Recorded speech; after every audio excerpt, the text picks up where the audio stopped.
Bienvenue sur DMG TV, des histoires mystiques. Si tu es nouveau sur la page, n'oublie pas de t'abonner, de laisser un commentaire et de partager. Et j'aimerais vraiment qu'à chaque histoire, si c'est que tu as retenu quelque chose, tu me le signales en commentaire, genre, dans l'histoire 1, je remarque que, dans l'histoire 2, je remarque que. Surtout, dites-moi en commentaire d'où vous regardez la vidéo, si c'est au Cameroun, si c'est hors du pays, dans quel pays exactement. Comme ça, on va voir la portée de la page. Tous les jours, on poste une vidéo qui contient plusieurs histoires à 12h00 sur YouTube. Je vais vous demander d'écouter attentivement, s'il vous plaît. Et le but est de sensibiliser. Donc, n'oubliez pas de laisser un commentaire, de liker, de partager et de vous abonner à la page.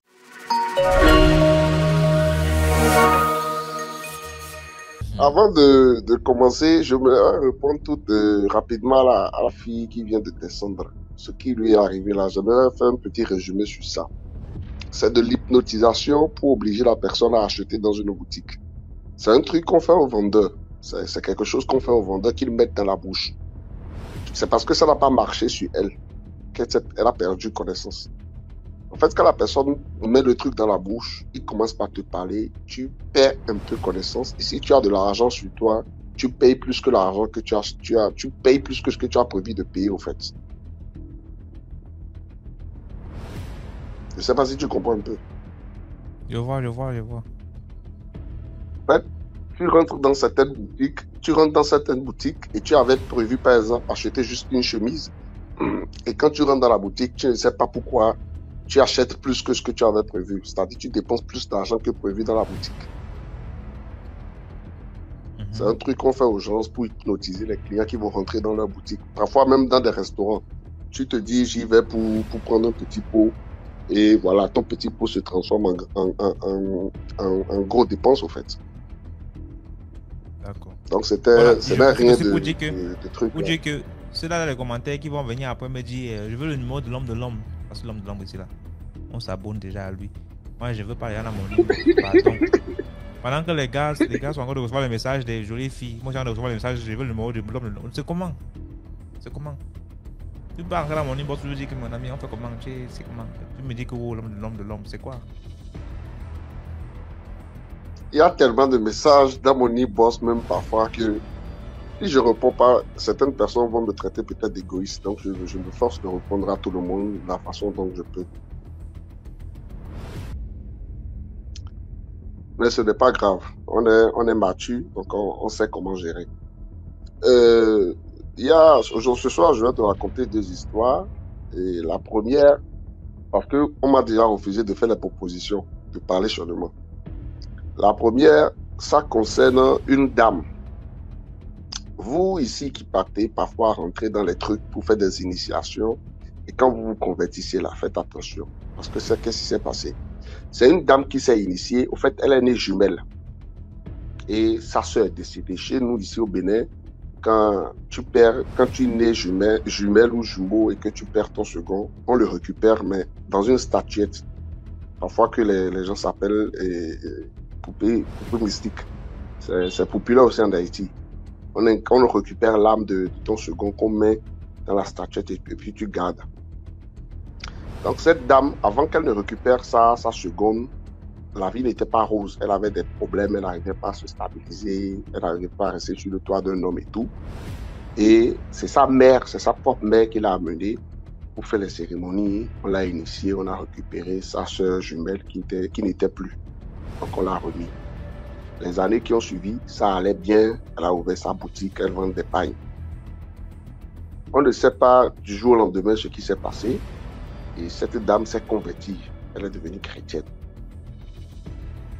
Le pasteur lui a dit que tout ce qu'elle a chez elle, les colis qu'on lui a remis, et sa soeur jumelle qu'on a incarnée dans la statuette, tout ça, que c'était démoniaque. Qu'elle devait amener tout ça pour brûler. Donc, effectivement, elle est allée à la maison. Elle a ramassé tous les pelles initiatiques qu'elle avait sur elle et la statuette de sa soeur jumelle. En fait, la statuette, c'est un truc avec lequel on se promet ici, c'est très populaire et c'est quelque chose que les gens se respectent beaucoup parce que c'est même un truc très dangereux parce que tu fais mystique avec ça, ça va te tuer. Tu vas même pas savoir que c'est une statuette qui te ôte la vie. Donc, elle est partie, elle a ramassé les choses avec la statuette de sa soeur dans lequel on a mis l'âme de sa soeur. Elle est partie à l'église avec. Et arrivée à l'église, elle avait remarqué que la statuette n'était plus là. Parce que c'est un truc, parfois, il y a même des gens qui veulent voyager, ils oublient ça, ils oublient leur second ici. Et une fois là-bas, en France, ils trouvent ça là-bas, alors qu'ils avaient oublié ça au Bénin. Donc, arrivée à l'église, elle n'avait plus trouvé la statuette, mais elle avait trouvé les colliers. Le pasteur a brûlé les colliers. Le pasteur lui a dit de retourner chercher sa seconde là qu'elle a oubliée. Elle a dit au pasteur qu'elle avait pris. Le pasteur a dit non, sûrement c'était une illusion. Retourne, tu vas chercher ça. Parce que c'est démoniaque. Effectivement, elle est retournée à la maison. Elle a vu la statuette de ça dans laquelle on a réincarné l'âme de sa soeur. Elle a vu ça dans le fauteuil où elle met ça d'habitude. Elle a repris ça le lendemain. Elle allait à l'église avec. Et le tassi qu'il a remarqué était tombé en panne. Près de 3-4 tassis qu'elle avait changé. Tous les tassis étaient tombés en panne. Mais elle avait insisté. Elle a amené ça. Ils ont brûlé. Quand ils ont brûlé, ça fait 1 mois, 2 mois, rien n'est arrivé. Donc le pasteur lui dit que tu vois, depuis on a brûlé ta statuette là, rien n'arrive. Donc il ne faut pas croire en ces choses-là, il faut croire en Dieu. Ça fait 3 mois plus tard, sa boutique a pris feu. La boutique où elle vend des pagnes là, la boutique a pris feu. Un soir comme ça, hein, ça a pris feu. Elle n'a même pas récupéré 5 francs dedans. Tout est parti en fumée. C'est de ça, elle se plaignait 3 jours après. L'église même du pasteur qui a brûlé la statuette aussi a pris feu.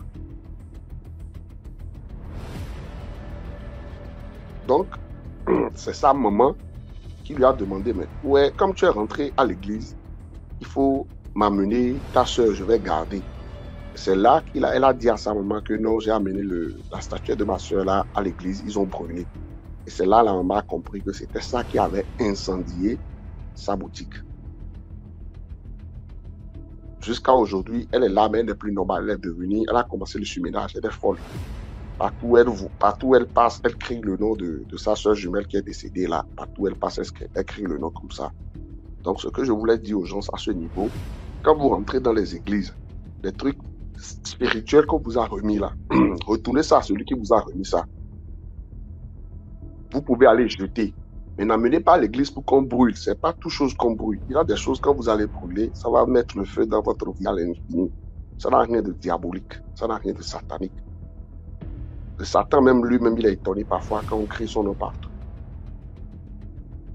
Donc, c'était ma sensibilisation pour des gens qui se convertissent et qui prennent les choses qu'on les a données pour aller brûler à l'église. Donc, ça, c'était ma première partie d'histoire. Ok. Et la deuxième partie d'histoire... Est-ce que l'homme de l'homme, est-ce qu'on peut prendre ta deuxième histoire plutôt... genre, tu peux conclure le direct, si tu es disponible, bien sûr. Ok, d'accord. Il n'y a pas de problème. C'est pas mieux comme ça, on justement continue au chemin à la fin, non?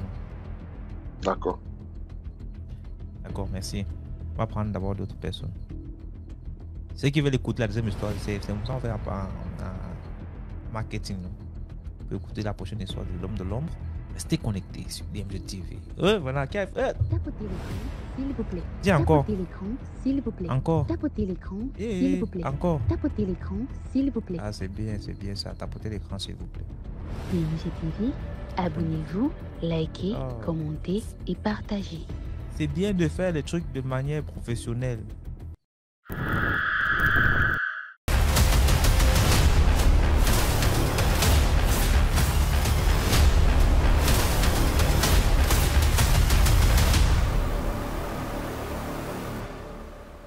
La dame vit à Douala. Elle a des enfants jumeaux, un garçon et une fille, ils avaient à l'époque 7 à 8 ans. Puisqu'elle ne pouvait pas les garder toute seule, elle décide donc d'aller laisser les enfants au village. Je rappelle que cette histoire se passe dans le Mungo, je ne veux pas donner le nom du village. Et comme je l'ai dit, c'est même le village d'un ancien ministre de la République. Donc chaque fois qu'elle va voir sa maman 2 fois par mois, les week-ends, elle va le vendredi soir et rentre le lundi matin. Elle fait le même rêve. C'est-à-dire que dans le rêve, sa fille lui fait à manger et le garçon lui fait l'amour. Chaque fois, c'est ça. Elle a commencé par s'inquiéter au point d'en parler à sa mère qui lui dit que non, peut-être c'était un rêve comme ça. Mais c'était tellement constant. Chaque fois, c'était ça. Qu'elle est sortie, elle est allée quelque part et on lui a dit, va demander à tes enfants. insiste et tu verras.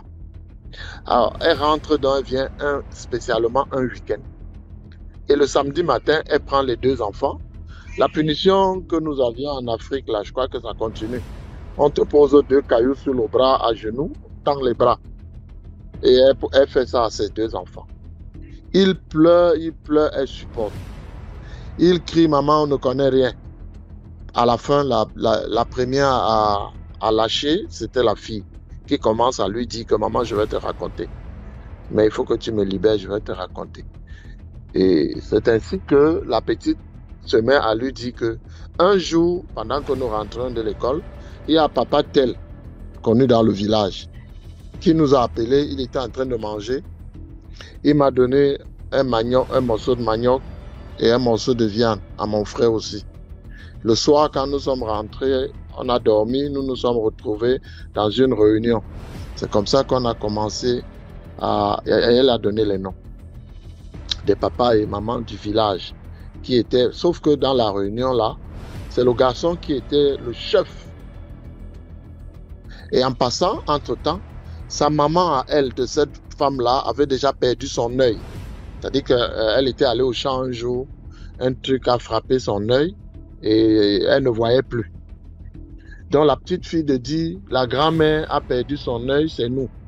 On voulait qu'on donne quelqu'un et nous on a refusé. Alors, comme c'est mon frère qui est le chef, il a dit qu'il fallait, ils ont décidé qu'il fallait juste donner quelque chose. Donc ils ont pris l'œil de leur grand-mère. Ils ont compté plein. Cette histoire, je pense même ça a fait la une de la télévision, je pense Canal 2 à l'époque. Et c'est comme ça que les enfants se mettent à raconter ce qu'ils ont vécu. Ils ont tué. Parfois, ils disent qu'ils vont à Douala. Ils peuvent décider aujourd'hui d'aller à Douala juste pour fouetter des gens, les ressortissants du village là. Ainsi de suite, ils rentrent. Oui, des histoires comme ça. Tel accident qui s'était passé, c'était nous. Il y a, à l'époque là, il y a un camion de bœufs qui était tombé. Ça avait fait mouche. Le village avait mangé les bœufs. C'était eux. Et dans une calebasse, il y avait la liste de ceux qui devaient mourir après. C'est une histoire jusqu'à ce que le préfet a été. Tous ces papas sont allés en prison. Donc, au final, les enfants ont permis à ceux qu'on détruise une secte, j'appelle ça comme ça, une secte, c'est-à-dire que des papas, des grands-mères et de grands-pères qui avaient pris 2 enfants de 8 ans et qui avaient transformé en sorciers. Et puis c'était ces enfants qui étaient les leaders de leur groupe. Voilà. Donc je voulais partager ça aussi. J'ai été bref, hein. Franchement j'ai été bref.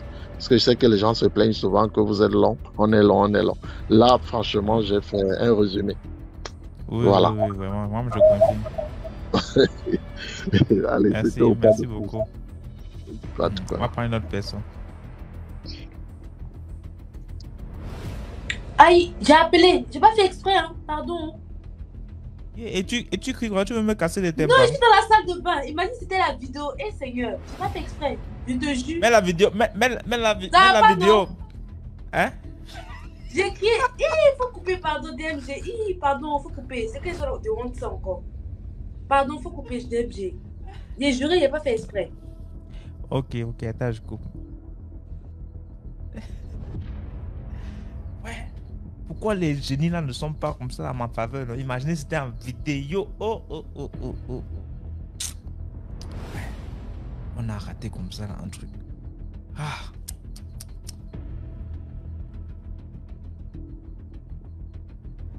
Non, en même temps, ça permet que. Donc, je dis que DM, je me tue comme ça là. En même temps, ça permet que je parle. Et quand je parle là, le sommeil part.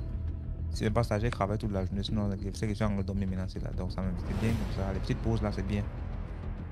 Ma jolie, bonsoir. Bonsoir DMG. J'espère que tu vas bien. Voilà. Je vais très bien et toi-même? Je vais très bien. Voilà, mon histoire elle est très courte.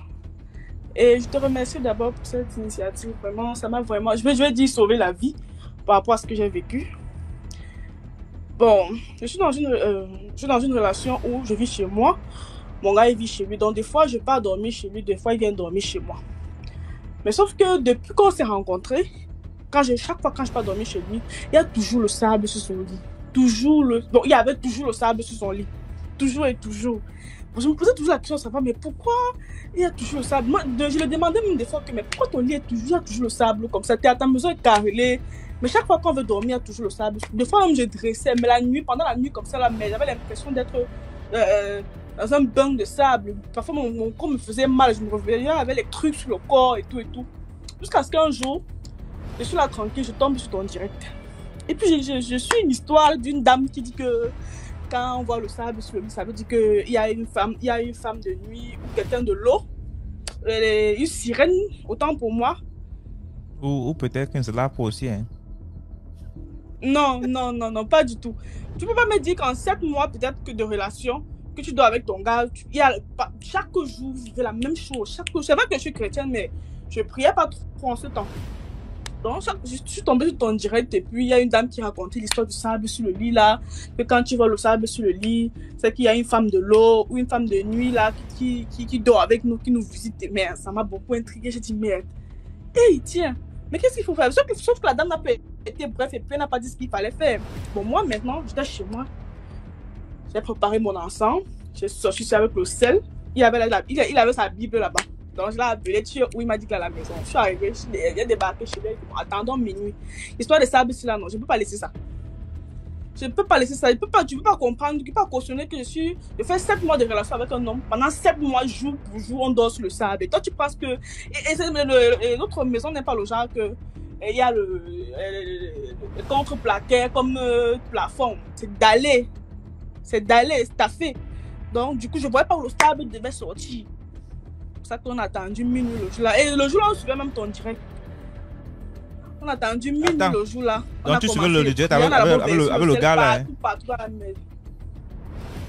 Avec le gars là ou bien oui, avec... on suivait le direct ensemble parce que je lui avais fait part de ça. Avec le gars là. Avec le gars que je lui avais fait part de ça que non. J'ai suivi un truc là, il faut qu'on essaye un peu ça. Bon, on essaye dans la prière pour voir si ça va marcher. Si c'est un truc mystique, ça va partir. Si c'est un truc naturel, ça va toujours rester. Donc, comme ça qu'on entame dans les prières le soir là, je lui fais lire des psaumes, on prie, je brûle l'encens. Que avant le jour là d'abord, il a rêvé, nous étions couchés sur le lit, il a rêvé qu'il y a une fille qui est venue le mordre le doigt. Donc, chaque fois, il y avait toujours un problème, soit il dormait mal, soit moi je dormais mal, j'étais toujours en train de rêver. Le jour, on a fait des prières, jusqu'à quand on se couche. Je sens toujours le sable, mais pas trop. Mais sauf que depuis, ça fait pratiquement un mois et demi, 2 mois, que j'ai plus jamais eu cette histoire de sable sur le lit là. Plus jamais. Donc je peux dire en quelque sorte que ton émission m'a aidé. Sincèrement, je suis reconnaissante pour ça. Parce que je ne sais pas ce qui devait m'arriver là-bas dans la maison là un jour. Et pas seulement à moi, à tous ceux qui m'ont raconté les histoires là. Tous ceux qui sont connectés là aujourd'hui, qui partagent parfois dans les commentaires des petites astuces, comment éviter certains trucs. Voilà, donc vraiment soyez attentifs. Quand on raconte des histoires, soyez vraiment attentifs. Ne restez pas seulement là à écrire. Écoutez ce qu'on vous dit. Parce que moi, ce jour-là, juste de passer par curiosité, moi je ne te connais pas à la base, je ne sais pas que cette émission existe. Donc juste comme ça, j'ai suivi et je me suis dit, comme c'est Dieu qui m'a envoyé sur ton direct parce que je ne te connaissais pas. J'ai commencé à m'abonner à toi, partout sur YouTube et tout. Vraiment, je suis vraiment reconnaissante parce que jusqu'aujourd'hui, je n'ai plus jamais eu cette histoire de sable sur le lit. Présentement, même, je suis chez lui. Et c'est même le moment de l'offrande, hein, parce que depuis là, je ne fais que faire. Il n'y a même pas l'offrande. C'est le moment de l'offrande. Est-ce que tu peux faire l'offrande maintenant? Ne t'inquiète pas. Je vais te faire l'offrande. Ce n'est pas un problème. D'accord. Merci beaucoup pour l'histoire, ma jolie. J'espère que à partir de maintenant, tu vas beaucoup plus être en prière et tout. Voilà, non, je suis en prière. Tu nous salues ton copain. C'est ton copain, ton fiancé, ton mari. Ah, papa, on est là. Pour le moment, on ne sait pas encore. La vie, c'est la bastonnade, donc il faut maintenir on se bat encore, on se bat. D'accord, merci beaucoup. D'accord, merci aussi à vous.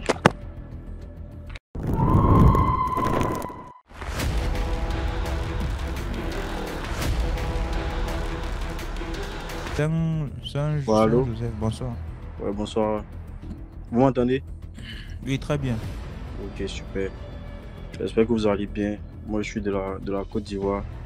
Donc, je vais vous conter une petite histoire de Côte d'Ivoire. Voilà, une histoire aux aspects un peu mystiques. Bon, c'est l'histoire d'un oncle à moi qui avait fait il allait faire ses études à l'extérieur du pays, des études en médecine. Et après, il est revenu au pays. Et le monsieur en question, l'oncle en question, il avait toujours souhaité investir dans l'agriculture, on va dire. Donc, il a acquis des parcelles d'une localité qu'on appelle à Boisseau. Voilà. Donc, il fallait défricher ces parcelles-là. C'est ainsi qu'ils ont, on va dire, employé des manœuvres, voilà, qui étaient ressortissants d'un pays de la sous-région ouest africaine. Donc, ces gens-là ont commencé à défricher la parcelle acquise. Et ils sont arrivés à un niveau où il y avait un grand arbre. Et en défrichant, bon, je ne sais pas ce qui s'est passé, mais il y a un qui a blessé l'arbre à plusieurs reprises. Donc, dans la foulée, arrivé un moment, les autres se sont rendus compte que le gars en question avait disparu. On ne le voyait plus. Donc, ils ont commencé à le chercher, crier son nom. Ils ne l'ont pas vu. Donc, ils étaient obligés d'arrêter. Ils l'ont cherché. Ils ont porté l'affaire chez, comment on les appelle, les chefs religieux, les chefs traditionnels. Voilà. Donc, ils ont essayé de voir, en tout cas de poursuivre les recherches, mais on ne trouvait toujours pas le gars.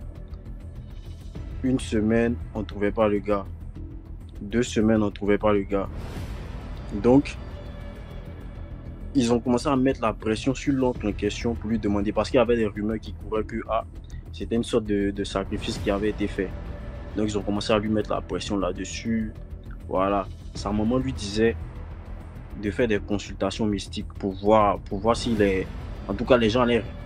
Ok, donc comme je disais, il a fini par céder, on va dire, au conseil, pour ne pas dire au caprice, qui lui demandait de faire des sacrifices, voilà, pour que les génies révèlent où le gars était. Non, mais on va repartir à partir de là où il a coupé l'arbre et puis il a disparu, en fait. Non, comme je disais, quand il a coupé l'arbre, c'est-à-dire qu'ils étaient en train de nettoyer ensemble la plantation.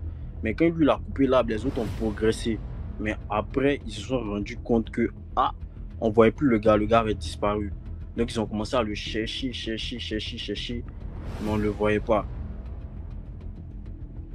Donc, quand c'est comme ça, ils ont porté l'affaire chez les chefs religieux, on va dire chez les chefs traditionnels. Voilà. Puisque c'est un ressortissant, comme il a dit, d'un pays de la sous-région. Donc, généralement, dans les villages ou dans les villes, il y a toujours des représentants de la communauté.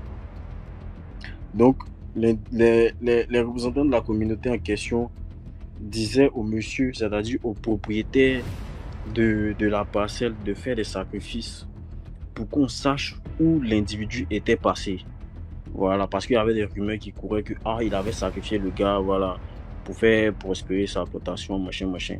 Même sa maman lui disait que non, il n'a qu'à faire des sacrifices, ils vont voir où le gars est parti. Juste pour s'assurer, et puis bon, pour mettre fin aux rumeurs. Mais le gars lui disait que bon, lui il était chrétien, donc il voulait pas faire ça. Mais avec la pression, il a fini par céder. Et ils ont fait les sacrifices. Quand ils ont fait les sacrifices, les gens ont dit que bon, machin, tel jour, en tout cas le lendemain, c'était le lendemain, je crois bien. Ils ont dit que les gars devaient retenir dans la plantation et qu'ils allaient voir le gars là-bas. Donc effectivement, quand ils sont retenus dans la plantation, ils ont trouvé le gars au pied de l'arbre en question, puisque eux, ils ne savaient pas en ce moment quelle était l'origine de la disparition du monsieur. Donc, ils ont retrouvé le gars au pied de l'arbre en question, plutôt. Il était tout fatigué, donc bon, ils l'ont ramené. Vu que la plantation était un peu isolée de la ville, ils l'ont ramené en ville. On lui a donné à manger. On lui a demandé maintenant qu'est-ce qui s'était passé.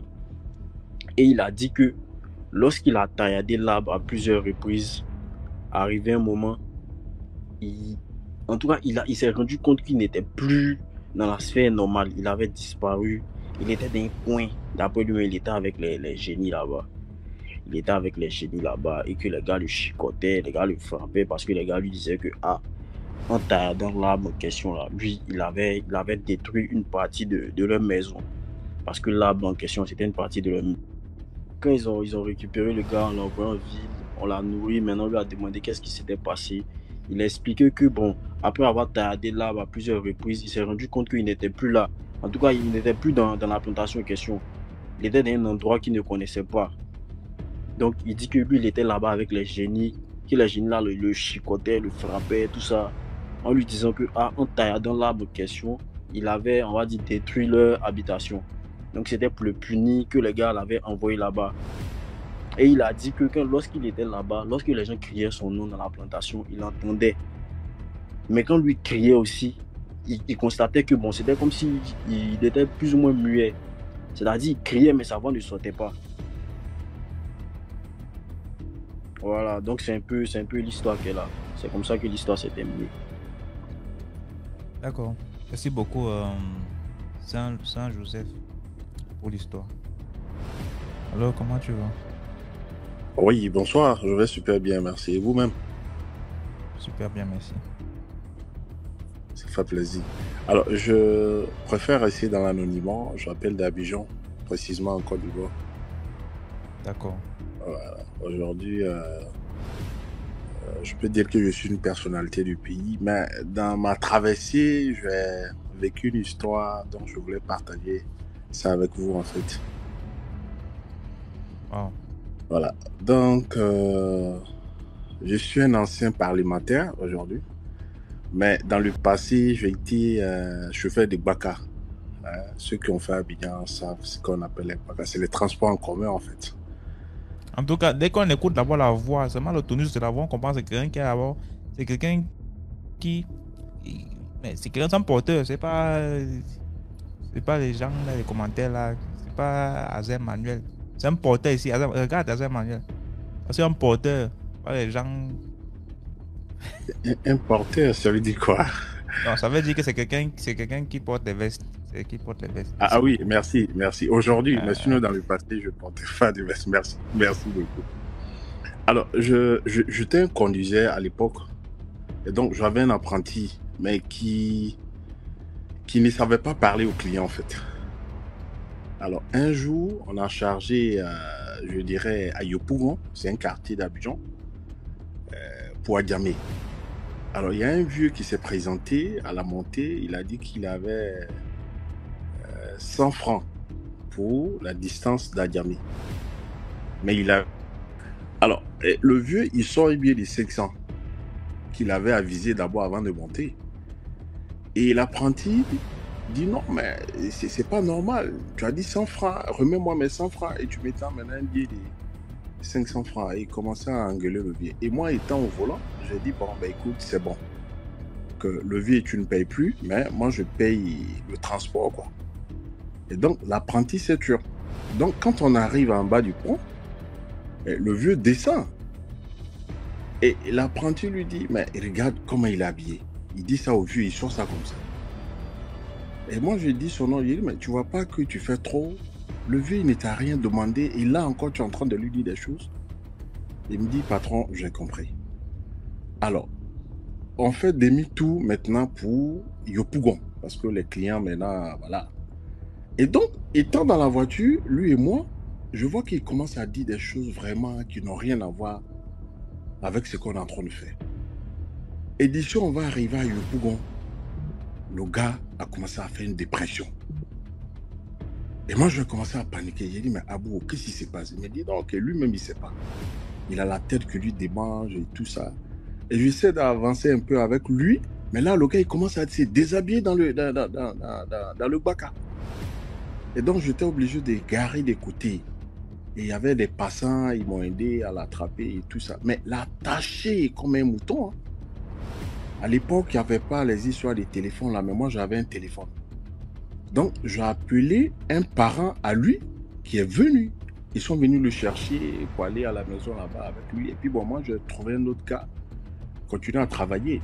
Donc, quand je descends à midi, j'arrive, je vais voir mon apprenti, mais c'est pas possible. Et là, il est devenu carrément autre chose. Il bave, il dit des choses. Mais cette fois-ci, sauf qu'il était nu, quoi. On l'avait attaché et tout ça. Et puis bon, son tuteur, en fait, le monsieur me dit de retourner à la maison. Moi, je retourne à la maison. Le lendemain, je viens. Mais à chaque jour que je venais, son état de santé s'est dégradé. Et puis après, on l'a mené dans son village en Côte d'Ivoire, ce qu'on appelle Dabakala. Et une semaine après, le gars, il est mort. Et ça, c'est moi-même qui ai vécu ça. Voilà. Donc, c'est une façon de dire que tout se passe dans ce monde-là.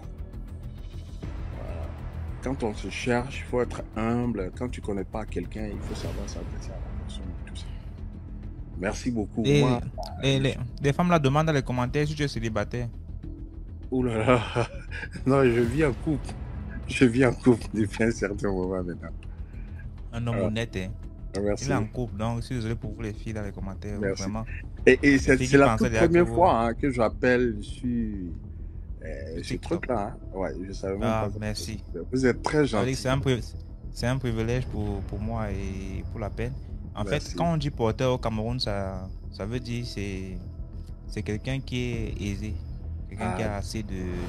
D'accord. Voilà, c'est pas quelqu'un qui porte des vestes. Ça, je blaguais juste. D'accord. Merci, monsieur beaucoup. Merci. Bonsoir. Merci.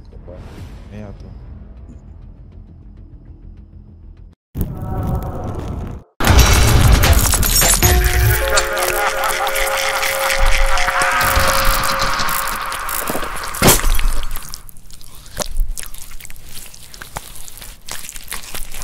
Du coup, c'est l'histoire d'un fantôme, je vais dire ça comme ça. C'est mon histoire à moi. En fait, j'avais accueilli quelqu'un chez moi, dans mon logement, là où j'habitais à l'époque.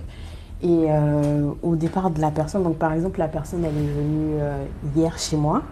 Elle a dormi avant-hier chez moi et on va dire, elle est partie aujourd'hui, dans la journée. Et du coup, moi, dans la nuit, en dormant, il était à peu près... il était tard quand même, il devait être 2h ou 3h du matin. À savoir, je vous explique un peu le contexte. Hein. C'est là où j'habitais à l'époque, j'étais au rez-de-chaussée, donc tout en bas. Et la porte qui donnait, la porte pour avoir accès au bâtiment, était une porte qui était juste à côté de mon logement. Donc quand quelqu'un rentrait dans le bâtiment, j'entendais en fait la personne rentrer. Et quand quelqu'un sortait, j'entendais aussi la personne sortir. Sauf que si la personne elle rentre, elle ouvre la porte et j'entends ses pas en fait qui va vers le fond, vers le hall. Et quand elle sort, j'entends d'abord les pas et après j'entends la porte du hall s'ouvrir et se fermer. Donc ce jour-là, vers 2h du matin, en dormant, je ne sais pas si j'étais éveillée ou pas, mais en tout cas, j'ai vu une petite fille, un enfant en fait, c'était un fantôme, une petite fille qui a traversé la porte de ma chambre et qui venait vers moi. Et donc du coup, je l'ai regardée surprise, j'ai ouvert les yeux, je l'ai regardée. Et quand elle a vu que je la regardais, elle a tourné le dos, elle a traversé la porte de ma chambre et elle est sortie en fait de mon logement. Et une fois qu'elle est sortie, j'ai entendu quelqu'un toquer à ma porte. Sauf qu'avant que la personne toque à ma porte, je n'ai pas entendu de pas, je n'ai pas entendu la porte du hall s'ouvrir en fait. Donc, je me suis posé la question, la personne, elle venait d'où? J'ai pas répondu, en fait. J'ai juste laissé, ça a toqué une fois et j'ai rien dit. Je suis restée très calme. Et le lendemain matin, en fait, en me réveillant, j'en ai parlé à ma tante. Et elle m'a dit, en fait, qu'en gros, quand ce genre de truc arrivait, bah, il faut jamais répondre, en fait. Que si tu réponds, il se passe des trucs, etc. Donc, voilà, c'était la petite histoire paranormale. Merci beaucoup, Gel Douche, pour l'histoire. Je vous en prie. Gel douche là, c'est le nom, c'est parce que tu vends les gels de douche ou bien c'est comment? Ah, mon frère, parce que je vends les gels de douche. On va dire ça comme ça, c'est un surnom. Sinon là, c'est bien. Si ta page est là pour ta publicité, c'est aussi bien. Ok. Allô. Bonsoir. Bonsoir Mimi. Comment vous allez? DMJ, ça va? Je vais très bien, merci. D'accord. Moi, je veux raconter l'histoire de mon oncle côté paternel et c'est une histoire vraie ce qu'il a vécu et c'est ma mère qui m'a raconté parce que mon oncle il bégait en fait très mal même et son histoire c'est que c'était un homme il était encore jeune, il ne voulait pas se marier. À chaque fois que la famille lui demandait de se prendre une femme, il disait que non, il n'est pas prêt, tout ça. Et il courait les femmes en fait. Et une fois, En ce temps, ma mère m'a dit que c'était les balles poussières en fait qu'on faisait vu que c'était à l'intérieur du pays. Et il partait avec son pote à la soirée une fois. Et en partant, ils étaient à moto. Ils ont vu une jeune fille qui était arrêtée. Du genre, elle attendait quelqu'un, je sais pas, un taxi ou... Voilà. Il attendait un taxi ou une moto. Elle attendait un taxi ou une moto, on ne sait pas. Et quand il est parti avec son ami, quand il a vu la jeune fille, il a dit qu'il allait revenir voir la jeune fille. Et son ami qui lui disait, mais non, on va à la fête, il y a des femmes là-bas, tout ça. Et il dit non, que celle qu'il a vue là, elle est vraiment très belle. Donc son ami le taquinait qui dit, dans le nord, là, toi, tu as vu qu'elle était belle où? Donc il a dit quand même qu'il partait déposer son ami et il revenait chercher la fille. Et bizarrement, il est revenu et il a vu la fille. Donc il lui a proposé de partir à la soirée. La fille lui a dit que non, elle était quittée quelque part et qu'elle voulait rentrer parce qu'elle était fatiguée. Donc mais là, il ne voulait pas laisser la fille en fait. Donc il demande à la fille, est-ce que je peux t'envoyer chez moi, on va bavarder, tout et tout. La fille lui a dit, ok, il n'y a pas de souci. Elle n'a même pas essayé de dire non. Elle a dit, ok, allons. Et quand ils sont arrivés, il a commencé à... Voilà, vous comprenez. La fille lui a dit, ok, va prendre ta douche et moi je t'attends. Donc mon oncle, il est allé se laver, tout ça, il était bien. Et quand il est revenu, quand il partait, il a vu que la fille avait des sous-vêtements d'une couleur. Et après, il se rend compte que quand peut-être qu'il se tourne, il veut peut-être, je prends un exemple, prendre le parfum, il voit qu'elle a d'autres sous-vêtements, les couleurs changent. Donc là, il a tiqué. Et après, comment on appelle ça? Je crois qu'elle lui a donné un coup avec le pied et il est tombé. C'est le lendemain quand il s'est réveillé. Quand on a toqué à la porte, il n'ouvrait pas. Il paraît qu'ils ont défoncé la porte. Quand il s'est réveillé, on lui a demandé mais qu'est-ce qu'il y a? Il n'arrivait pas à expliquer. Et la petite explication qu'il a pu donner, c'est que à un moment, il a constaté que c'était pas un être humain, mais la dame avait des sabots comme le cheval.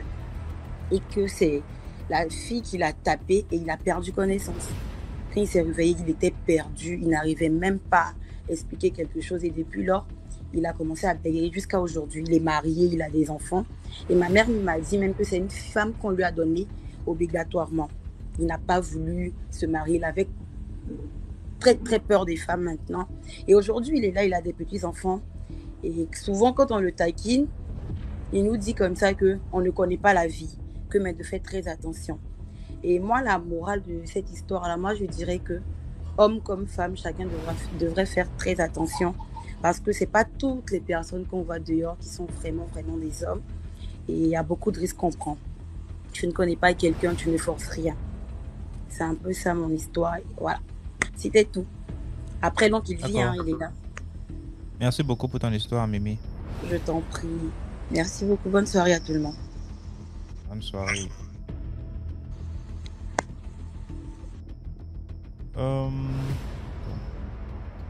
Alors, merci infiniment pour tout ce que vous nous apportez. Et grâce à vous, je commence à être... je vous suivais un peu de loin, mais à vrai dire, j'avais un peu peur. Parce que je me disais, faudrait pas que j'écoute des choses qui vont me déstabiliser ou qui vont me faire encore plus peur. Mais au fur et à mesure que je vous écoute, c'est aujourd'hui que je me suis abonnée, mais je vous suis souvent. C'est aujourd'hui que j'ai décidé de m'abonner. Je me dis, mais si Dieu a fait en sorte que je tombe sur cette vidéo, je sais que c'est pas en vain, ou sur ce message, c'est pas en vain. Pour la petite histoire, je vais vous dire, je ne sais pas si je dois appeler ça un don ou quoi. Moi, quel que soit ce qui doit arriver, je vois. Même si c'est un an en avance, je vois. Je vois tout. Là, l'audio n'est pas si bon là. Vous avez bougé le téléphone, donc essayez un peu de rapprocher un peu ça. Voilà, je disais que tout ce qui doit se passer, je vois. Que ce soit un an à l'avance ou quelques jours ou bien des mois à l'avance, je vois. Et je vais vous raconter l'histoire.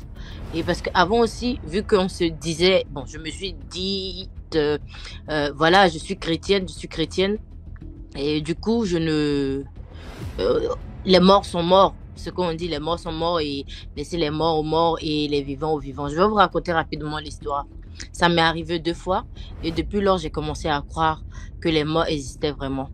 C'était l'histoire de mon grand frère, même père, même mère, je vous le dis. Et il est décédé. Il avait 2 filles.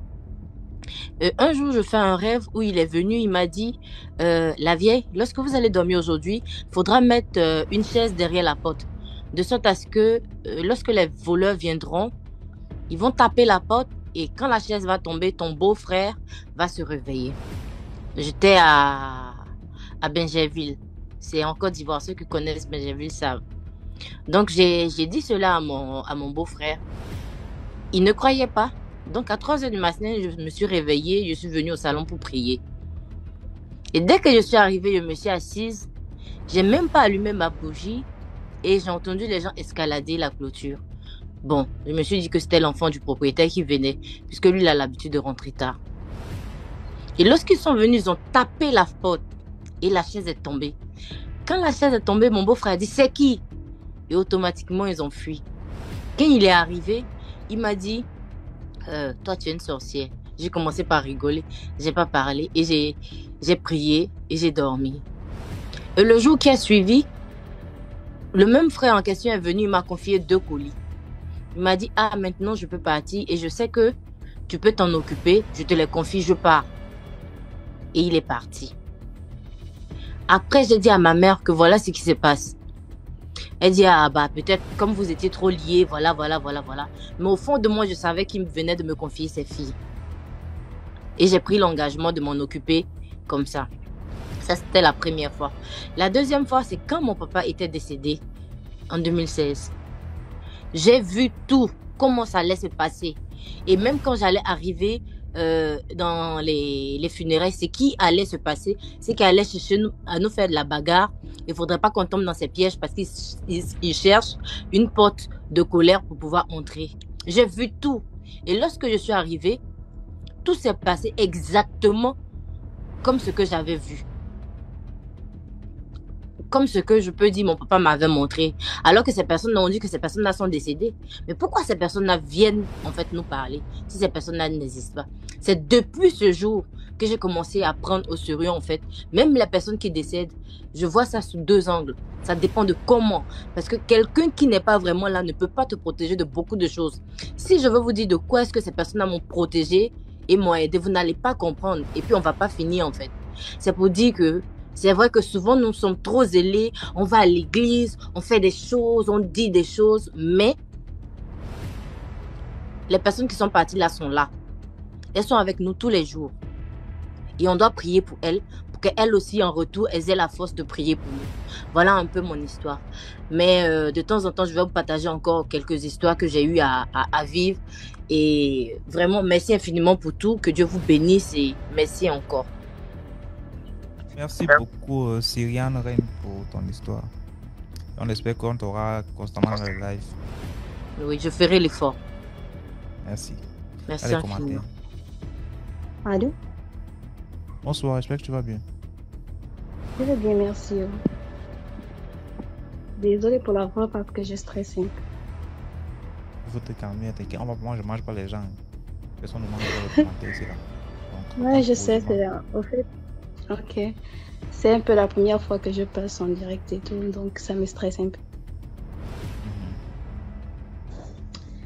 Bon, comme je voulais raconter, c'est une histoire qui s'est passée au Gabon. Je vais vous dire, je suis originaire du Gabon, du Moyen-Ogooué. Donc, ça s'est passé dans un village voisin à 10 km de mon village. C'était un village qui est réputé pour la sorcellerie. Allô? Oui, je te suis. Oui, comme je disais, c'était un village qui est réputé pour la sorcellerie. Donc, dans ce village-là, il y a un enfant, normalement, il était originaire de ce village, mais il n'était jamais venu en vacances. Mais un jour, une vacance, il décide d'aller passer ça dans ce village. Et quand il le passe dans ce village, comme j'ai dit, le village est réputé pour la sorcellerie. Et dans le village, il y a un fleuve. Donc, les enfants avaient l'habitude de se baigner là-bas, pêcher là-bas, on faisait tout là-bas. Donc, il y avait les débarcadères, il y avait plusieurs débarcadères. Donc, dans certains de ces débarcadères, il y avait des débarcadères normaux, il y avait des débarcadères qui avaient de la sorcellerie mystique. Donc, un jour, les enfants décident d'aller se baigner. Quand ils décident d'aller se baigner, ils sont un groupe d'enfants, ils rentrent dans l'eau. Quand ils rentrent dans l'eau, ça se passe bien, ils se lavent et tout. Il n'y a pas de problème. Maintenant, au moment de monter, le jeune qui était venu passer ses premières vacances dans son village, il se rend compte qu'il est coincé. Maintenant, les autres sont en train de sortir, ils commencent à crier, je suis coincé, aidez-moi, aidez-moi, je suis coincé. C'est là qu'ils ont commencé à crier, les grandes personnes sont arrivées. Effectivement, quand les grandes personnes sont entrées dans l'eau, ils ont constaté que l'enfant était coincé. Ils ont commencé à le tirer, mais ils ont essayé de plonger, de toucher le pied de l'enfant, mais il y avait quelque chose qui le retenait, mais qui était invisible. Mais maintenant, il y avait, je ne sais pas s'il y a quelqu'un qui est dans la sorcellerie, mais il a eu un réflexe d'aller prendre la machette. Et quand il est allé prendre la machette, il est rentré dans l'eau, je ne sais pas comment il a fait. Le pied de l'enfant, heureusement, l'enfant, il s'est libéré. Et quand il s'est libéré, l'enfant est monté à la surface, le pied était déjà gros. C'était enflé comme si je ne sais pas qu'est-ce qui s'était passé. C'était enflé et c'était à moitié mangé. Et depuis ce jour-là, l'enfant n'est plus jamais revenu au village. Oui, c'était un peu ça mon histoire. Malgré que j'ai vraiment stressé. Tu as bien raconté du truc. Et il y avait beaucoup d'émotions en fait. On sent que ton histoire est vraiment sérieuse. Oui, c'est vraiment sérieux parce que c'est ma maman qui m'a raconté ça. Elle a dit qu'elle était là-bas au moment des faits. Donc, comme c'était un village, comme j'ai dit, c'était un village voisin, on a l'habitude d'aller laver les habits là-bas, payer le poisson et tout. Voilà pourquoi elle m'a raconté ça. Elle m'a dit que c'était une histoire qui s'est passée devant ses yeux. Donc, voilà pourquoi je tenais à raconter ça. Merci beaucoup, Alicia, pour ton histoire. Merci de m'avoir appris. Bonne soirée. Et à toi. J'espère que maintenant tu vas dormir tranquille. Tu vas venir dans mes rêves pour me dire que je voulais raconter mon histoire, tu as refusé. Non, pourquoi? Je ne suis pas rancunière, non. Je ne suis pas rancunière. Ok, merci. Hey, avant de continuer, si tu n'as pas encore liké la vidéo, like d'abord la vidéo avant de continuer. Hey, c'est comment? Comment on est nombreux comme ça et puis on like, on voit les vues, on fait 4000 vues avec seulement 500 likes. Bonsoir à tout le monde. Bonsoir Chapdelaine, comment tu vas? Je vais bien. Bonsoir particulièrement à l'homme de l'ombre. Je sais pourquoi je le dis. C'est ici que vous venez faire l'amour. Ouais. Je me permets. Bon, j'ai une histoire. Je me permets de me parfumer. Parfume-toi, maman. Hey, comment? J'ai ton histoire. Je tiens à dire à m'adresser aux enfants de ma génération de faire très attention aux réseaux.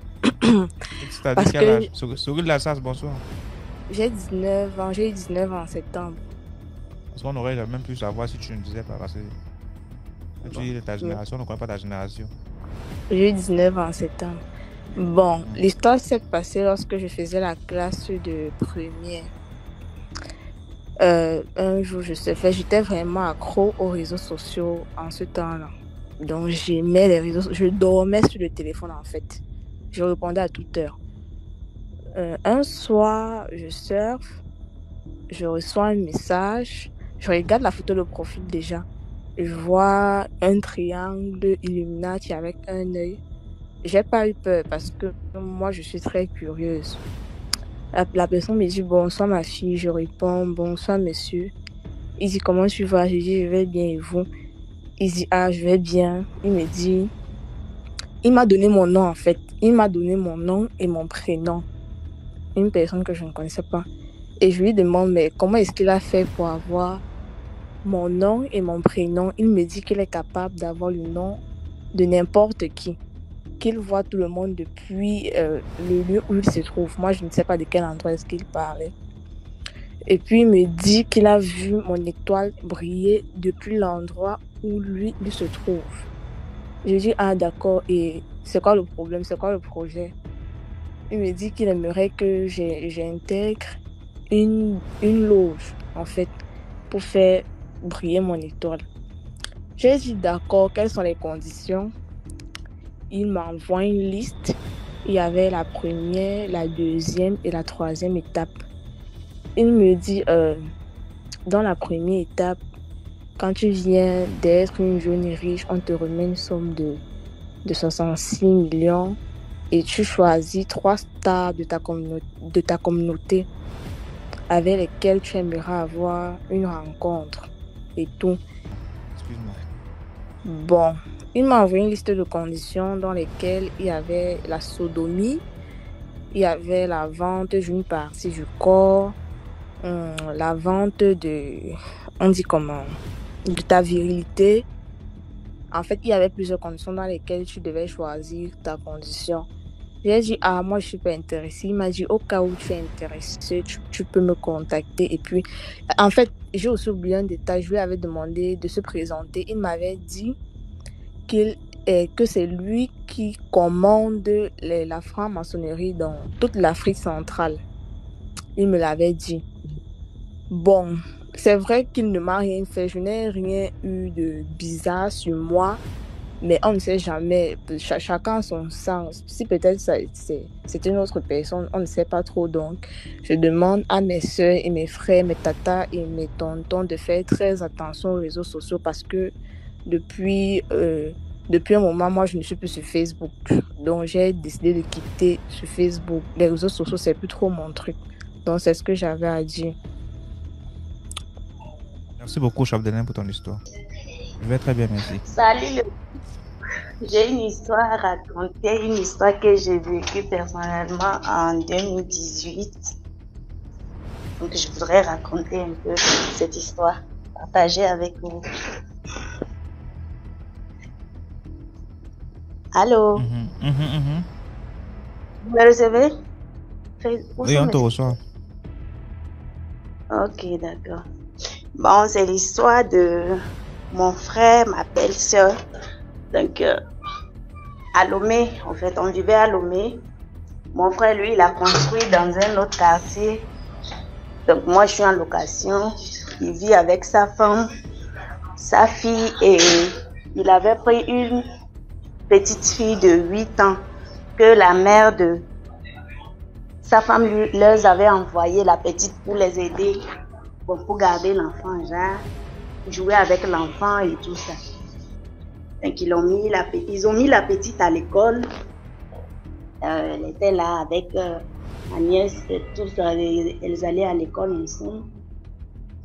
Et souvent, ma nièce venait se plaindre auprès de sa mère que quand elle demande à sa soeur de l'accompagner aux toilettes, sa soeur lui dit que elle va lui montrer sous un arbre que c'est là-bas, on l'a gardé, qu'il y a les choses là-bas qui vont l'attraper. Bon, sa mère ne prend pas ça au sérieux. Pour elle, les enfants s'amusent, elle veut effrayer sa petite soeur pour ne pas qu'elle aille en brousse. Donc, c'est comme ça, on était là. Un jour, j'étais couchée vers 4 heures du matin. Bon, je vois un message de ma belle-sœur qui me dit la petite ne se sent pas bien. J'ai dit 4 heures du matin, la petite ne se sent pas bien, c'est comment? Bon, avec le sommeil, je dis ok, j'espère que ça ira. Je me suis allongée. À peine 5 minutes, ça sonne que la petite est dans le coma. J'ai dit, je renvoie le message, j'ai dit comment dans le coma? Quel coma? Je n'ai rien compris, j'étais perdue au fait. Donc, ensuite, le matin, déjà à 6 heures, j'étais au CHU de Lomé. La petite était vraiment dans le coma. Je demande à ma belle-sœur qu'est-ce qui s'est passé. Elle m'explique que c'est comme ça. Hier, la petite a chauffé le corps. Elle a appelé son papa. La petite m'a pris le téléphone, dit à son papa qu'elle voulait les piquer avec tomates pour boire. Souvent, on fait ça pour donner aux enfants. Donc, quand son père a amené ça, sa mère était enceinte presque à terme. Donc, quand son papa a porté son malta avec le lait, la petite, lui-même, il a mélangé, donné à la petite. Elle n'a pas bu. Elle est rentrée se coucher. Donc, vers 1 heure du matin, le papa est sorti. Il y a les toilettes internes, mais lui, il est sorti carrément au dehors pour uriner. Quand il est rentré, la petite aussi a dit qu'elle veut pisser. Donc, il a voulu l'amener dans la douche. Elle a dit non, qu'elle veut pisser aussi au dehors. Le papa l'accompagne. Donc, elle finit d'uriner. Elle dit, papa, j'ai froid.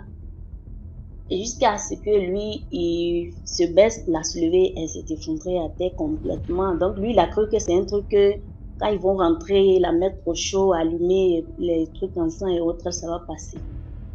Ils ont fait comme ça pendant 30 minutes. Il n'y avait pas il n'y avait pas de réaction. Ils l'ont amené dans un hôpital qui était très proche. Donc, quand ils sont arrivés, ils les ont pris en charge, ils ont mis sous sérum, tout, les analyses, tout était négatif. Donc, ils ont fait tout. Et vers 3 h du matin, le docteur dit non, franchement, s'il veut garder la petite, il n'est pas sûr qu'elle va se réveiller le matin. Il fait de son mieux, mais ils n'ont pas assez d'équipement pour prendre soin de l'enfant. Donc, ils n'ont pas à se débrouiller.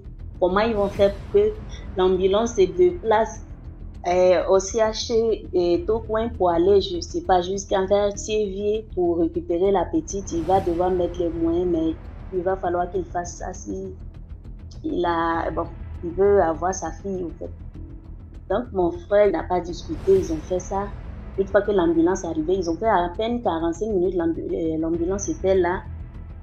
Quand l'ambulance est arrivée, à peine la petite monte dans l'ambulance et elle est plongée dans le coma complètement. Elle n'était pas malade 2 jours auparavant, ni même toute la journée. Bon, plongée dans le coma. Ah, c'est en ce moment que sa mère m'informe que c'est comme ça. Donc, on est là. À l'hôpital, ça va pas. Mon frère, il est en chantier, la maison. Bon, ils vivent là-bas, mais c'était pas encore terminé. Presque terminé, ben, il était au niveau de clôture puisqu'il vit déjà là-bas. Il a laissé tomber le chantier. Quand il vient le matin comme ça, il peut venir laisser au moins 150 000, 200 000 jusqu'à 17 h, 18 h. Souvent, moi-même, quand je suis là, je paye les produits en attendant que le frère arrive. Ou bien quand ses amis viennent. Parce que lui, il n'arrivait pas à voir, il pouvait pas regarder sa fille. Pas, donc il n'avait même pas le courage. Rares sont ceux qui avaient le courage de voir la petite coucher. Je sais pas, j'étais là, mon Dieu, franchement. Donc, on voyait le ventre qui respirait. Pour se rassurer que la petite respirait, il fallait toucher le ventre. Ouf, comme ça. Bon, dès que c'est arrivé comme ça le matin, la belle-sœur a appelé la vieille. Et qu'elle a appris. La vieille a pris, même elle n'a pas attendu Elle n'a pas trouvé un ticket au fait pour le bus. C'est la première occasion qu'elle a trouvé de titan ou quoi là. Elle s'est accrochée, elle était là à Lomé avec nous et tout ça. Voir que avant l'accident, 2 jours avant que la petite ne plonge dans le coma, la petite qui vivait avec eux a perdu son père. Donc elle est partie. Le chauffeur qui a amené la petite, arrivé chez nous au nord, la petite dit à ses parents que c'est comme ça son papa, puisqu'elle appelait maintenant mon frère son papa. Donc, elle dit à ses parents que son papa lui a remis 200 000, bien 150 000, un truc comme ça. Et le chauffeur a demandé que, mais qu'est-ce que tu fais à la maison pour que ton père te remette 200 000 juste pour venir saluer ta mère? Puisque s'il y a quelque chose à faire, lui, il va les envoyer directement et il y a la famille aussi qui peuvent aller assister aux funérailles, aux enterrements de ton père. Donc, ils ont parlé de ça. Le chauffeur, lui, il est parti. Donc, en cours de route, le chauffeur dit qu'à quelque part, donc, sur la route en allant vers le BF, il a cogné je sais pas comment on dit, un âne ou bien quoi. Donc, de justesse, il a évité l'âne. Donc, il a cogné l'âne, la cuisse, mais l'âne a pu traverser. Donc, l'âne que le chauffeur a cogné, il s'est avéré plus tard que c'était la petite au fait, que l'âne avait cogné. Le titaman avait cogné. Donc, la petite était déjà dans le coma, la vieille était là. Donc, à l'hôpital, il y a une dame qui était à côté de nous avec sa petite fille aussi vraiment malade. Donc, elle était là, souvent elle allait, puis elle venait aussi à l'hôpital et tout ça. La vieille était déjà là. Donc, la dame a dit à ma belle-sœur que la situation de la petite, bon, elle ne sait pas comment elle peut les aider. Elle peut nous aider, mais elle connaît un prophète qui prie vraiment, qui peut peut-être les trouver des trucs pour qu'on utilise ça pour la petite, ça va aussi l'aider. Et que Dieu fera. On dit ok, donc premier jour jusqu'à 9e jour, ça. Donc c'était au 8e jour que la dame parlait de ça. Donc on était là, 10e jour, quand la petite a commencé à réagir un peu, elle était complètement, puisque quand elle est tombée, elle avait la bouche qui était complètement fermée. Ils ont dû l'ouvrir la bouche avec une cuillère et lui mettre un tuyau Et ils ont mis les sondes. Elle était couchée, toute branchée. Une petite de 4 ans, elle était toute branchée. Donc, ils ont fait comme ça les soins. Quand celui-ci vient, il vérifie, il prescrit les produits. À peine il sort, jusqu'à ce qu'on revienne de la pharmacie, on a encore 2 ordonnances, 3 ordonnances, on retourne. C'était comme ça. Celui-ci vient, il fait des soins. Quand d'autres viennent, tu vois même le visage du docteur, tant que tu n'as plus espoir. À un moment, la mère ne pouvait pas, puisqu'elle était presque à terme. Moi aussi, franchement, je n'avais pas le courage, mais bon, je faisais de mon mieux. Je reste avec eux, je pars le matin, je reste avec eux, je faisais ce que je pouvais pour les assister. Donc, au 10e jour, ils ont, sans la permission des docteurs, ils ont débranché la petite vers 19h, ils l'ont emmenée chez un pasteur. Donc, dès qu'ils sont arrivés, c'était sur un rendez-vous que la vieille avait déjà arrangé avec le prophète, celle qui était à côté de nous. Donc, dès qu'ils sont arrivés, le pasteur les a reçus. Donc, après 5 minutes de prière, il a donné le nom de déjà notre maman qui était là avec nous. Pas notre maman, mais bon, notre belle-mère qui était déjà avec nous. En disant à la dame, bon, voilà le nom de telle, elle a travaillé, si elle est comme ça, décrivant la dame comme s'il avait une photo d'elle au fait. Et vous dire, bon, va dire à la dame que si tu veux que ton enfant vive, va dire à la dame de laisser ton enfant et que la petite aussi qui est partie, elle n'a qu'à se confesser. Donc, est-ce que tu peux faire un petit résumé, s'il te plaît? Ok, d'accord. Là, les frères qui étaient au nord sont allés voir la petite. Bon, ils l'ont coincée, elle a confessé que c'était comme ça. Et elle a été envoyée pour la petite. Donc, c'est pas sa première fois même de vivre là-bas. En esprit, elle était une grande fille, une demoiselle. Donc, c'est comme ça. On a fait et on a amené la petite au village. En résumé, on a fini chez les vieux, ils ont confessé que c'était comme ça. La vieille voulait. Donc, tous les produits qu'on achetait, elle était là. Elle prenait les produits en esprit, mais les docteurs étaient là, faisaient les soins, mais rien ne marchait au fait. Donc, en résumé, faisons attention. C'est vrai, souvent, on veut respirer, on veut se reposer quand on a un enfant, on prend souvent des enfants, même souvent, c'est des gens en qui nous avons confiance, qui nous donnent des enfants, genre c'est ma fille, bon prends-la, c'est aussi ta fille, elle va t'aider à s'occuper. La plupart sont envoyés, d'autres sont là, ils vont détruire votre vie. Et Dieu merci, la petite a survécu. Je sais pas, j'ai résumé l'histoire, mais bon, j'ai voulu raconter en détail parce que c'est une histoire qui m'a vraiment marqué jusqu'à présent. Souvent quand je pense, j'ai très peur de confier mon enfant, puisque là maintenant j'ai un enfant. J'ai très peur de confier mon enfant même à, je sais pas, une sœur qui n'est pas de même père, même mère. C'est vraiment difficile. Donc, faisons très attention à qui nous laissons nos enfants. Même si c'est une journée, il faut vraiment faire beaucoup attention. Même à nos mamans, il faut vraiment faire attention. C'est nos mamans, on les aime, mais parfois, elles peuvent nous faire vraiment beaucoup de mal. C'est pas une histoire, c'est un truc que je l'ai vécu. Donc, du coup, c'est ça. Voilà mon Merci histoire. beaucoup pour ton histoire, maman. N'oubliez pas de vous abonner. N'oubliez pas de liker. S'il vous plaît. Je suis en train de demander aux gens de liker les vidéos sur YouTube. Est-ce que le like, ça coûte même combien un like? Quand tu likes une vidéo, ça te coûte combien dans ton compte en banque? Ça ne te coupe rien. Tu ne perds rien à liker. Au contraire, tu donnes la force au mouvement. Like simplement. Genre, je laisse mon like. Je participe. J'ai vu. Merci, je like. Même si tu n'as pas l'intention de regarder la vidéo à l'instant, like d'abord quand même, tu passes. Que la vidéo sorte quand même. On arrive même à 50 000 vues sur YouTube. Ok, merci beaucoup à vous et bonne suite. Merci.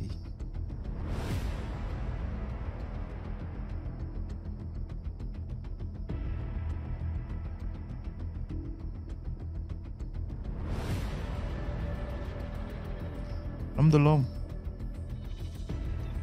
Oui, bien. Voilà. Je pense que maintenant, c'est à toi. Merci pour les cadeaux. Je vois les cadeaux là. D'attendre que les cadeaux commencent par venir d'abord ou de commencer? Non, tu peux commencer, t'inquiète pas. Merci pour les cadeaux en tout cas. Merci beaucoup. Bon, je vais te raconter l'histoire de la sorcière recrue qui a mangé l'enfant de son initiateur. De la sorcière? De la sorcière recrue qui a mangé l'enfant de son initiateur. Yeah. Donc on veut t'apprendre la sorcellerie. Donc je vais te brocher la sorcellerie. C'est mon enfant que tu manges déjà. Non, elle est mauvaise. En fait direct. Voilà, donc l'histoire, c'était une dame qui voulait se venger de sa coépouse. Parce que, bon, elle était mariée déjà avec son mari bien avant que le mari ne rencontre cette dernière. Et c'est allé très vite, donc ils se sont mariés. Ils ont fait la dot, ils ont fait le mariage. Elle était là depuis, mais elle avait reçu que la dot, elle n'avait pas reçu le mariage. Donc, elle était rentrée dans une crise de jalousie. Et c'est comme ça qu'elle a décidé d'aller à la quête de quelque chose pour ramener son mari à l'ordre. Donc, elle est partie chez un vieux.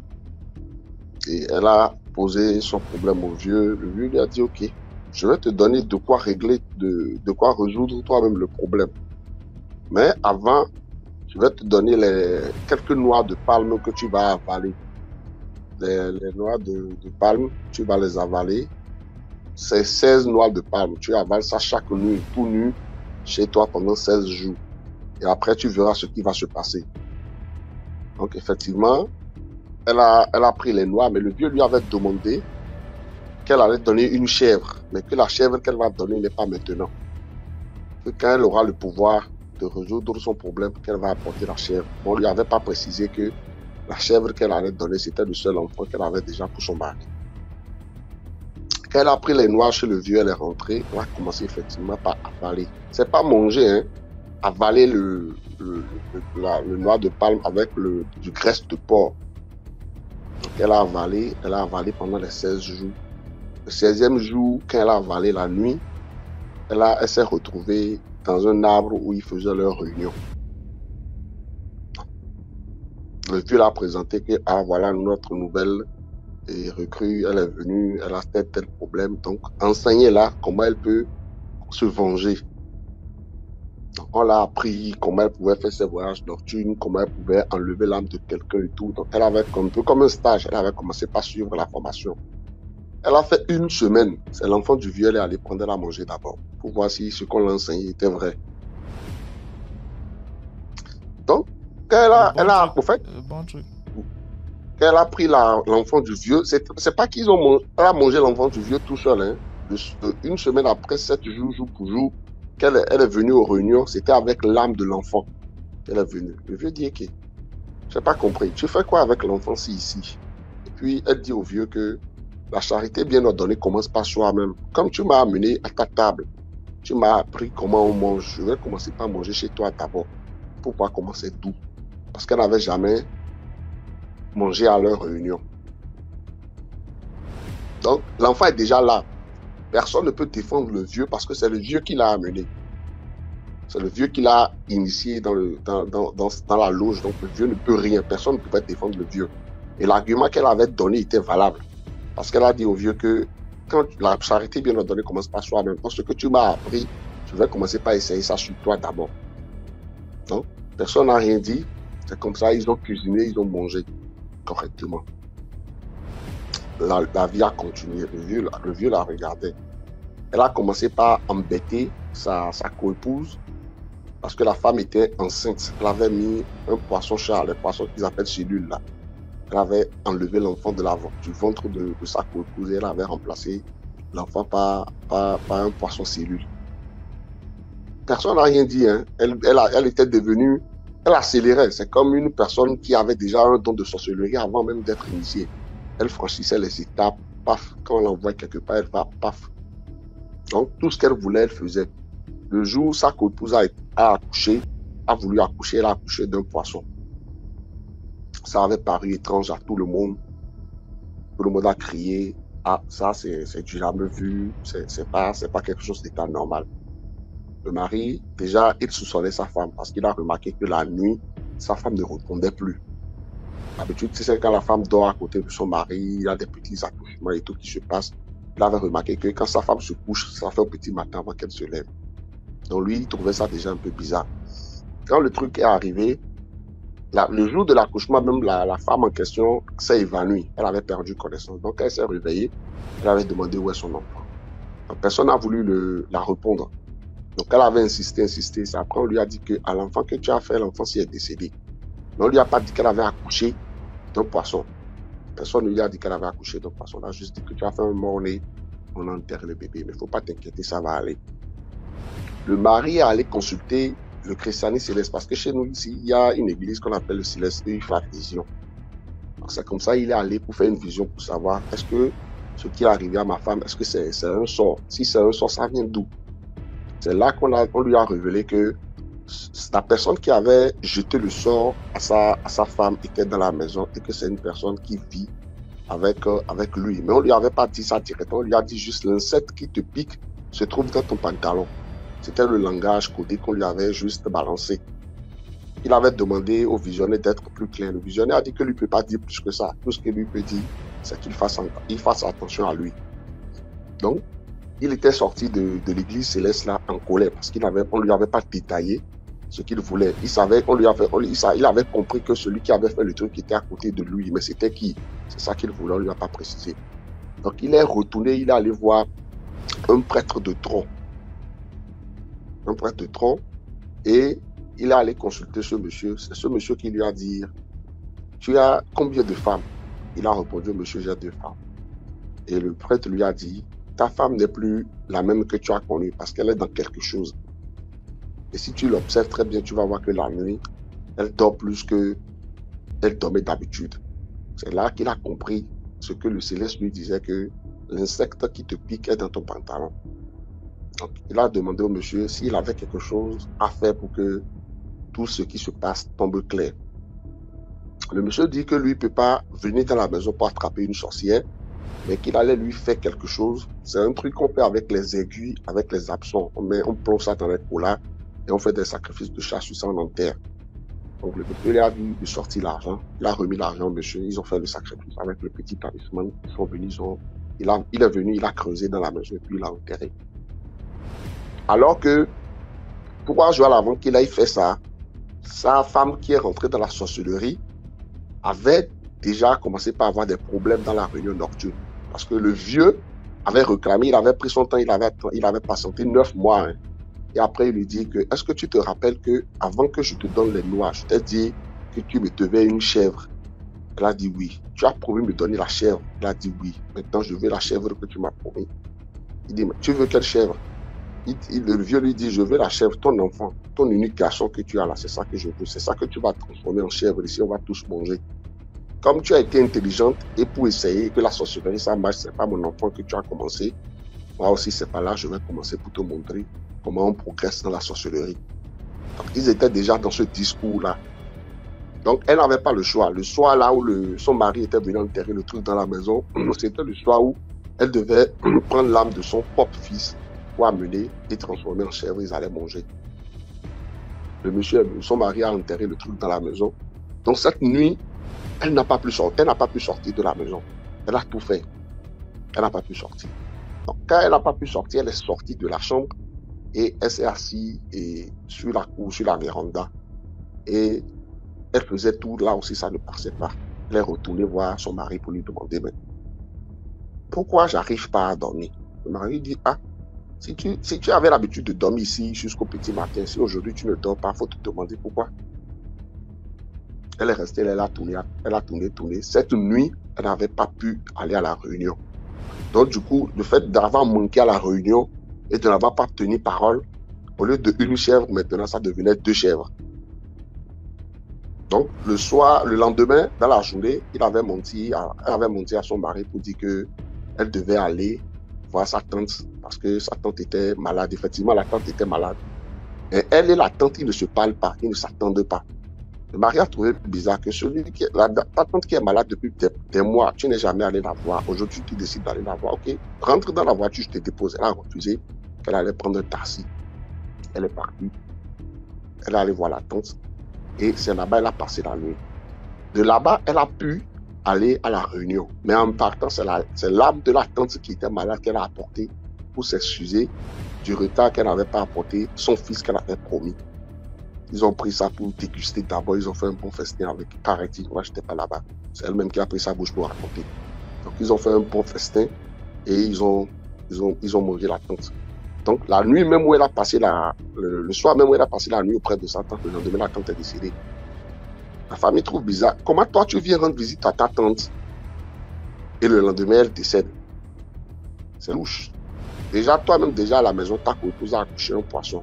On demande comment ça se passe. Toi-même, tu viens ici pour passer la nuit ici. Une personne qui est malade, donc pour qu'elle se mette sur pied, elle décède. Bon, ce n'était pas la préoccupation. Tout le monde cherchait comment faire les funérailles de la tante et tout. Chez nous, quand quelqu'un décède, on fait une consultation pour voir dans quelle mesure il faut enterrer la personne pour que la paix règne, pour qu'il n'y ait plus de décès qui va suivre. Donc, c'est cette consultation qu'ils sont allés faire. Et la tante a dit que c'est ce que ça, moi, n'est pas naturel. Mais qu'elle va se venger, qu'elle veut il y a des trucs qu'on fait parfois quand quelqu'un décède et que la mort de la personne n'est pas naturelle. On âme le corps de la personne pour que la personne puisse se venger. Donc, ils ont fait ils étaient censés enterrer la tante en question le même soir, vu qu'elle était déjà un peu âgée. Donc, ils ont fait les rituels, ils ont mis une hache de foudre dans le cercueil de la tante. Et le jour où ils voulaient enterrer, la nuit là où on voulait enterrer la tante, elle avait refusé de regarder le corps. On dit, mais comment toi-même tu es venu voir que la personne décède? On veut l'enterrer, on te dit de venir assister au rituel et toi tu refuses. Personne n'a rien dit. Donc, ils ont enterré. Le même soir, quand ils ont enterré, elle a quitté là, elle est revenue voir son mari pour dire que voilà, la tante est décédée, on enterre. Or que le mari était déjà au courant. Mais depuis la journée, elle-même en question n'avait pas appelé son mari pour lui dire que voilà la tante que je suis venu voir est décédée. Avant qu'elle ne vienne, le mari était retourné voir le prêtre qui lui avait fait le truc qu'elle devait enterrer dans la maison pour lui dire que ma femme a quitté la maison. Donc on lui a encore remis un autre truc qu'il devait venir mettre sur leur lit, vu que c'est là qu'elle se couche pour aller aux réunions. Donc le monsieur aussi a ramené le truc, il a positionné ça sur le lit.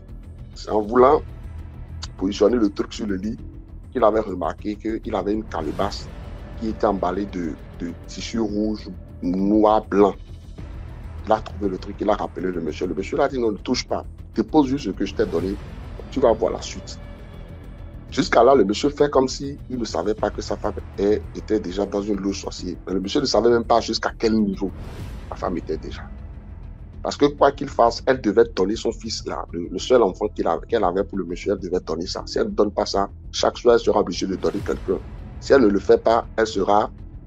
c'est comme une tontine, quand tu rates, tu as une pénalité.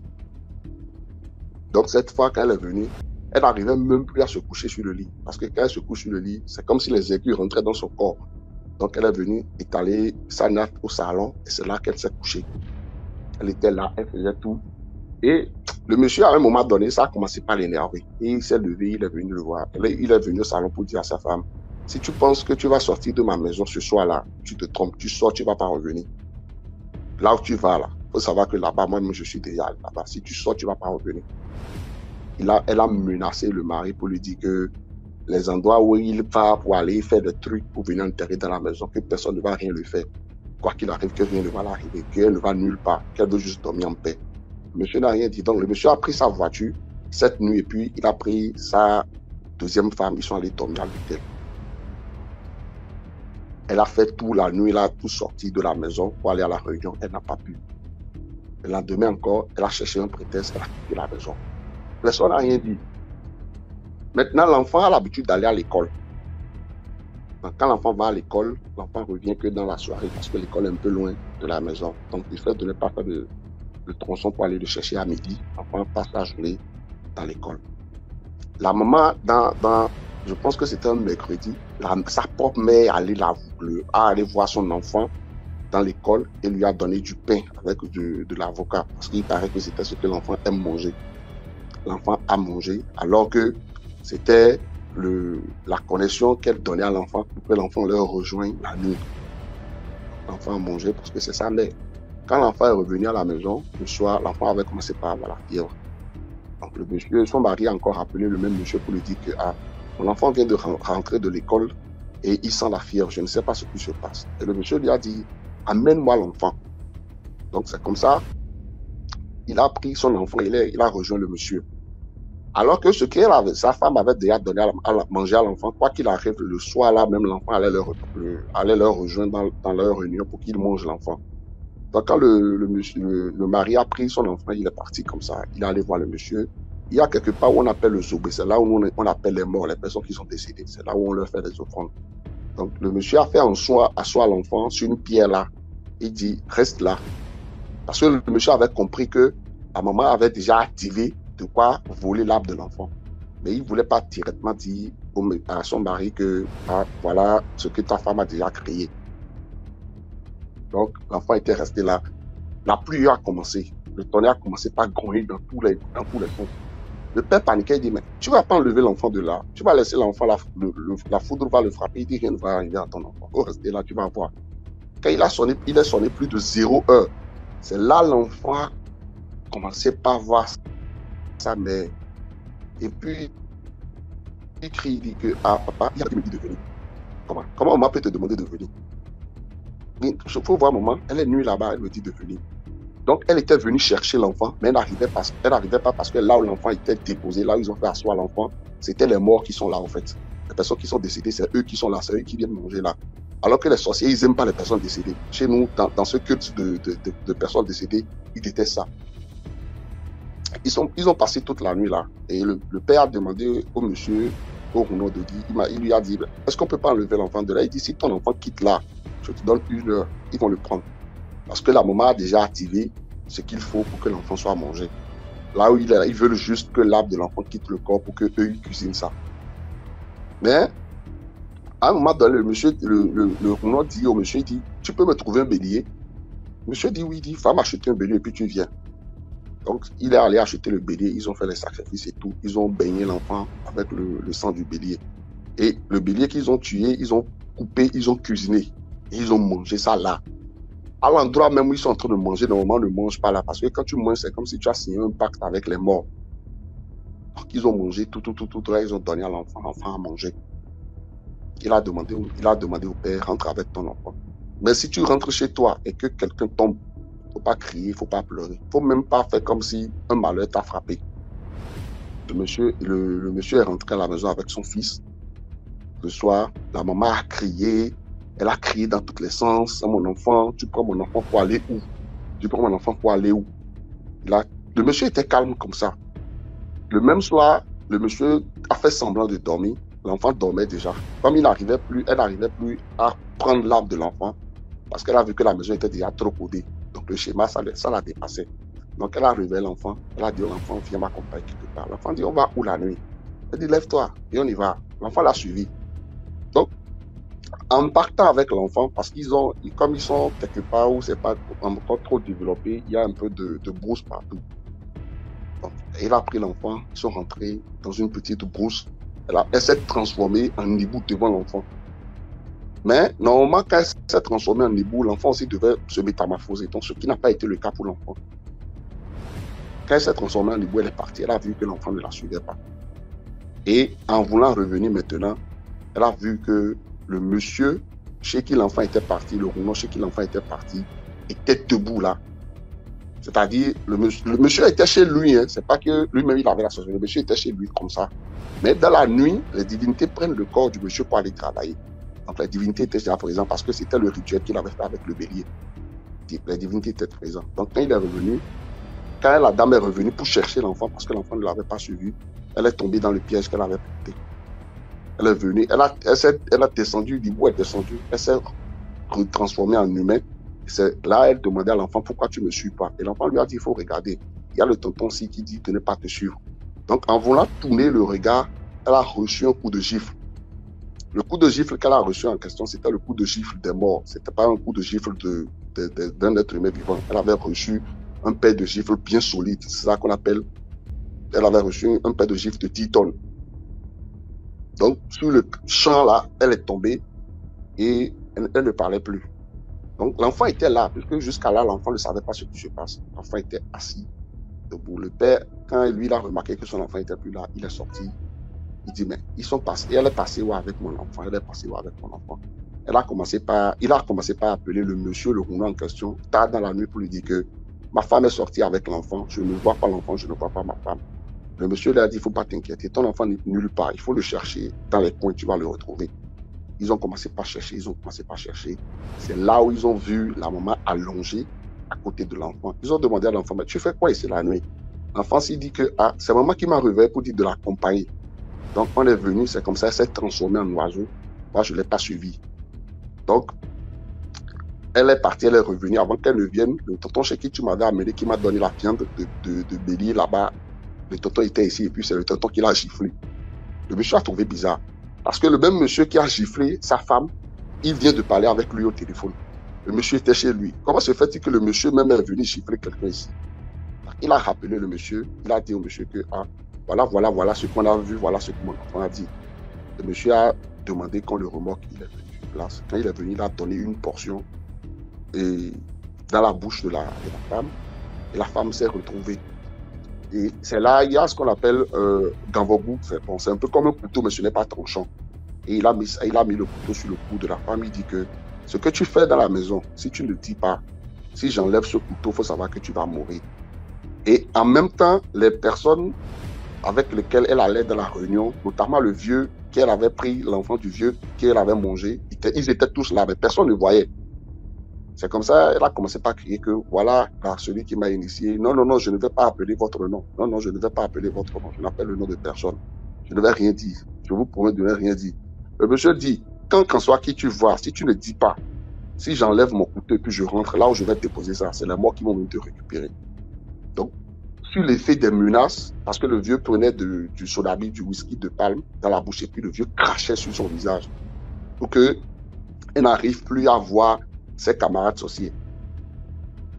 Donc c'est là, une pression, elle a commencé par raconter que c'était la jalousie qui l'a amené à aller voir un féticheur pour se venger de sa co-épouse. Donc c'est comme ça, on lui a remis les palmiers qu'elle devait avaler.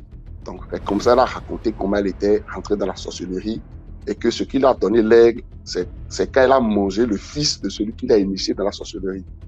Son mari dit, toi tu es puissante, hein? On t'envoie, tu vas quelque part. Et ce que tu fais, la première force de frappe que tu sors là, c'est pour montrer aux gens que tu es capable de manger même l'enfant de celui qui t'a initié.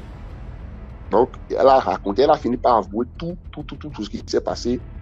Et ils ont demandé au Rounon s'il n'y avait pas quelque chose à faire pour lui arracher la sorcellerie. On a dit non, il n'y a rien. Ce qu'on va faire, on n'a qu'à la laisser, elle va retourner dans la réunion nocturne. Elle va demander des comptes rendus là-bas. C'est là-bas, ils vont la tuer. Que personne ne la touche. Donc, effectivement, le monsieur a enlevé le couteau, le monsieur est rentré, l'enfant est rentré. Après, sur l'enfant, il a fait des cérémonies et tout. 3 jours après, effectivement, la femme, à 6 heures, elle a commencé par crier pour dire « J'avais promis de ne pas dire, mais si je ne le disais pas, j'allais mourir. De toute façon, prenez-moi. » Elle avait commencé par crier. Mais avant de décéder, elle avait indiqué la maison de toutes les personnes qui étaient dans leur loge nocturne. Elle avait indiqué la maison de tout le monde. Et elle a commencé par vomir du sang. C'est comme si on l'avait dans leur réunion nocturne. C'est comme si on la poignardait, au fait. Tu vois un peu, c'est comme si on la poignardait. Donc, elle avait cité la maison de tout le monde et tout. Elle est décédée. Le monsieur a dit que le corps ne va pas à la morgue. Creuser quelque part et puis enterrer là. Quand un porc meurt sur un tas d'ordures, c'est sur le tas d'ordures qu'on l'enterre. C'était le langage du Rounon. Et le Rounon est reparti. Une semaine après, ça faisait déjà grande polémique. Hein. Tout le monde disait que dans la maison, s'il y a la sorcellerie, sa femme a la sorcellerie et tout, la femme est décédée. Une semaine après, il y a une délégation de personnes que la femme avait citées avant de décéder, qui sont venues. C'est pas qu'ils sont venus invisiblement, ils sont venus bec comme ça, vis-à-vis, face à face. Ils sont rentrés dans la maison de monsieur. Ils ont dit, monsieur, que ta femme nous doit une chèvre. Si on ne prend pas la chèvre, on ne va pas faire demi-tour. Le monsieur les a demandé c'est quoi la chèvre que vous voulez. Ils ont dit, ta femme nous a promis de nous donner ton fils. Et voilà, elle nous a balancé. Maintenant, on n'a plus peur. Si tu crois que toi, avec ton monsieur, tu vas pouvoir nous faire quelque chose, on va vous manger, vous tous. Le monsieur a dit, d'accord, j'ai compris. Quand ils sont partis, il a rappelé le Rounon encore. Il a dit que, voilà la délégation qui est venue chez moi, voilà ce qu'ils ont dit. Le monsieur a dit, il n'y a pas de souci. La nuit, vers les 19h, le monsieur n'avait même pas prévenu au père de l'enfant qu'il venait chez lui. Mais il était venu blindé, il était venu chargé. Il est venu s'asseoir là comme ça. Il a dit, étalez-moi une natte. On lui a étalé la natte. Il a mis une paille blanche et puis il s'est couché sur la coude du monsieur. On était là et ils étaient là comme ça. Quelques temps après, tard dans la nuit,